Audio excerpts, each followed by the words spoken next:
নমস্কার প্রিয় শ্রোতা বন্ধুরা, আমি কবি লোহারাম দে একটি স্বরচিত কবিতা পাঠ করছি। কবিতাটির নাম শিশিরের আলপনা। শিশিরের পদধ্বনি আধনিদ্রায় জেগে শুনি, বেঘরে কান পেতে শুনি নপুরের ধ্বনি।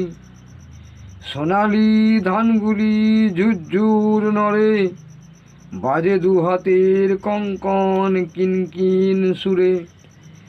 শিশিরের গলা ফাটা শব্দে কেঁপে উঠে শিউলির ছানা, ভোর ভোর ফুল হয়ে ফুটে যায়, মা হাসে মুচকি শুভকামনায়। শিশিরের ছানাগুলি হিরে চোখ ঠারে, চুপচাপ সন্ধ্যায় উকিঝুঁকি মারে। হেতা হোতা পদচিহ্ন এঁকে দে আলপনা, থরে কাপে দিঘি জল শুরু হয় জল্পনা। দানবের পদাঘাতে মরিবে আমার কমল কানন, যেন হন জাতি তারা করে অশ্বক্ষুরবান। ওরা যে এতই পাষাণ নির্মম নিষ্ঠুর, তারা কারো না শুনেবে কথা আসিলে বিদুর।